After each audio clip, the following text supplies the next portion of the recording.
every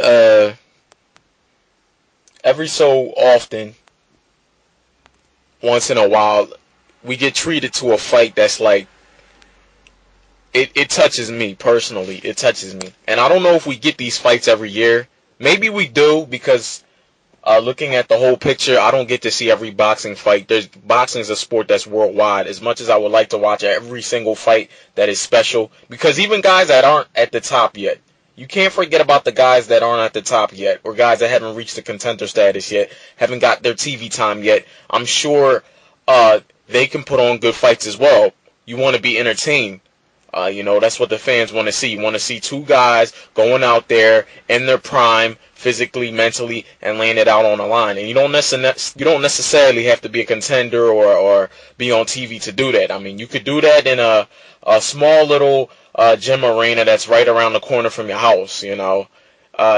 Guys fighting at little casinos and little bars and stuff like that. You don't have to be on the big stage to do that. So boxing has a lot of entertaining fights to offer, but they're not always on TV. As a matter of fact, majority of the fights that are entertaining probably aren't on TV nowadays, and probably take places in countries other than just the United States. So with that being said, Eric Morales versus Marcos Maidana is a fight that I'll always remember. It's still in my head. I remember it just as yesterday. I was sitting at home and I was actually solo that day. I had dropped my daughter off to her grandmother's house, and I was solo for the day, literally by myself. And I'm sitting there reading all the comments on YouTube about Eric Morales and how it was rest in peace for him. And I'm like, damn, should I order this fight or not? Because I didn't feel like going out that day. I didn't feel like, I was just chilling at home. And I'm like, should I order this fight or not? I'm too much of a boxing fan as much as I am a fighter. I said, the hell with it. I'm ordering this fight. And boy, was I glad I ordered that fight, because we know what happened that fight, man. Win or lose, it ain't about who won or who lost. It was a good fight. But Eric Morales looked, if there was any type of controversy, man, I mean, not controversy, excuse me.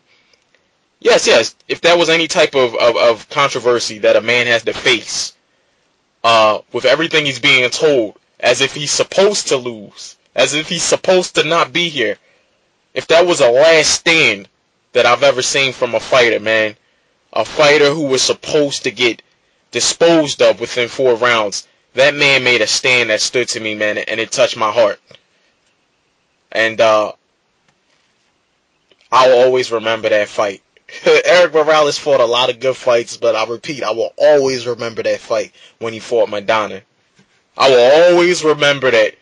Jim Lampley, when he was saying Eric Morales proved everybody wrong, all the critics, all the doubters, he proved everybody wrong. Everybody. That fight touched me, man. And this fight coming up is a fight that I had mentioned. I actually talked about it on my vid, the Ortiz Lopez post-fight vid, and I said, what? Just a thought. I was just playing with the idea. What if one man gained what another man was supposed to gain? And that's exactly what happened. Josesito Lopez is getting a shot at Saul Alvarez, and this could be one of them special fights that touches me, depending on how it plays out. But I want to say, regardless of what happens in the outcome, Josesito Lopez is a man of character. Don't know him, never met him, never seen him live in person, have seen some of his fights, quite a bit of them. Have seen him on videos and stuff like that on YouTube, heard interviews, and just by listening to that kid talk, where he comes from, what he represents, that is a kid with a lot of character, man, and I respect that, especially in a fighter. That is a man with a lot of character. This kid is not even a 447-pounder yet. He's not. I don't give a damn about what weight he walks around at. People are confused because he walks around at 160 or 165. That don't mean shit. So do I. And I can make junior welterweight if I want to, although I'm a welterweight. That don't mean shit. Because when we walk around with that extra weight, it's fat. More than likely, it's fat. I don't know about him for fact, but it's more than likely, if I'm going to make a bet, it's fat. That's all it is. It's in between fights, not, You know, everybody's not Timothy Bradley. I'm not on no vegan diet. You know what I mean? And even though I'm always in shape. I'm always in shape. Even if I'm not fighting, I'm always in shape regardless. So when I say fat, I'm not talking about fat that's visible, because I always look cut to a certain extent. Not Timothy Bradley cut, but look at me and you say, okay, this kid's in shape. He does some type of exercise besides boxing. You see what I'm saying? But when I'm saying it's the fat that you can't see, you know, that ratio of muscle to body fat. So that fat, you can't count it as weight because it's not solid weight. Saul Alvarez is at 154. That's his division. He owns it. He may possibly be the best fighter at 154. Still yet to be proven, but it's possible he may be the best fighter at 154. Meaning number one. He's definitely top 5. Hands down. This kid's special. And this is his division. Josesito Lopez is special too. Not in the way of Alvarez, but special in his own way. If anything, this kid character speaks in volumes. His tenaciousness. His relentlessness, his heart. That's what I like about Josesito Lopez, because he's not even a full 147-pounder yet. And yes, it makes sense to get a payday, obviously. But also, you got to remember the long-term jeopardy of his career. You got a little guy that's not even quite 147, not even full in that weight, in boxing weight. I'm not talking about regular weight. People are confused about regular weight. I'm talking about in boxing weight. He's not a full 147-pounder yet. He's moving up. This is some Henry Armstrong shit right here. He's jumping up 2 weight classes. He went to 147, fought one fight, prevailed against Ortiz. Now he's jumping up to 154, and he's not facing no regular guy at 154 or just a contender at 154. He's facing the champion, arguably the best guy, arguably in the division. He's going straight for the top dog, and he's facing him. He's going to get paid, but that takes a lot of heart. That takes a lot of courage.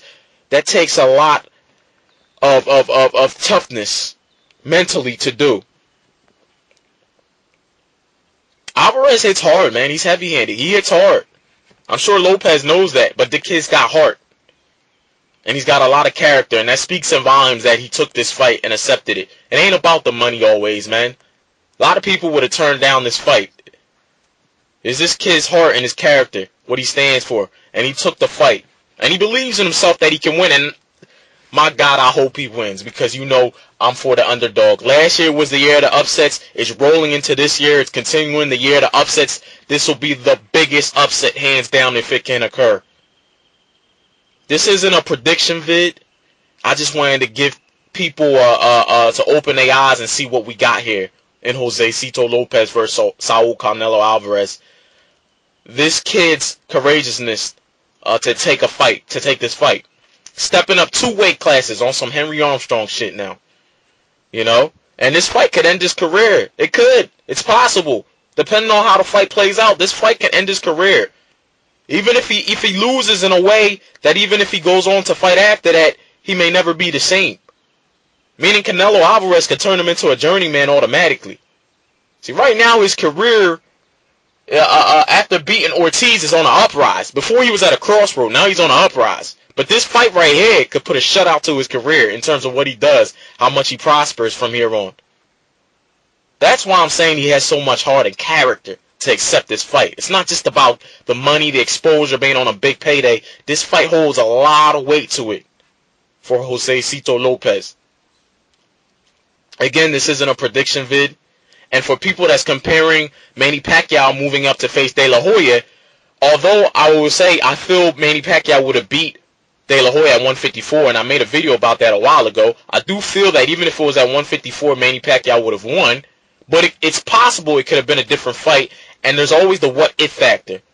Boxing is the theater of the unexpected, so there always will be that what-if factor. What if they had fought at 154? How different would the fight have been, and could have De La Hoya prevailed? I'm not God. I don't know for a fact. I'm not a psychic. I ain't Miss Cleo. I don't know for a fact. But just in my estimation, weighing what I know and what I didn't know, comparing the first fight and looking at the advantages and disadvantages of both fighters, I come to the outcome, me personally, my opinion, that no matter, even if it was at 154, Manny Pacquiao would have won. But the difference in that fight was De La Hoya was drained down to 147, or not drained, but I should say he had to come down to 147 and Manny Pacquiao went up to 147. So Manny Pacquiao jumped 2 weight classes, but let's not forget De La Hoya had to come down to 147 when he hadn't fought at that weight in damn near 7 years. So that was the difference. There's the what if factor if they had fought at 154, but I believe Manny still would have prevailed. The difference in this fight is Josesito Lopez is going up to 154. He's jumping another weight class, and Alvarez ain't coming down a pound. He's fighting at his natural weight, the weight he's good at. He's the young, strong, heavy-handed champion. Okay, he just beat a future Hall of Famer in Shane Mosley, although Mosley's way past his prime, but gave a good, valiant effort. And now Alvarez is facing a little 140-pounder. That's what it is. That's what it comes down to. That's fact. 140-pounder, because he's not even a fully 147-pounder yet. A junior welterweight is taking on a junior middleweight. And in closing, because this vid's already getting long, past 11 minutes, in closing, if Josesito Lopez can take Alvarez's punch, because I don't know if he can, but if he can take Alvarez's punch, we got to fight. Because one thing I know, even if he can't take the punch, Lopez is going to bring it. Lopez is going to bring it. No matter who he's facing, that kid's going to bring it. You could put him in against a full middleweight. Lopez got heart. And like I said, the kid's character speaks in volume. He's going to bring it no matter who's standing across on the other side of that ring. He's going to bring it. He's going to fight until he gets knocked out. So, this fight could be very, very mismatched. Could end very, very quickly. But I'm looking forward to seeing how it plays out. Because if Josesito Lopez can handle Alvarez's punch, even if he gets hurt, but he's able to recuperate, if he can take the punch, if he can walk through a little bit of fire, we got to fight. And hopefully it'll be one of them fights that touches me, a memorable one like Maidana versus Morales that we get every so often. At least one of the ones that we see on TV, because there's a lot of fights throughout the world. Slyways 100, I'm out.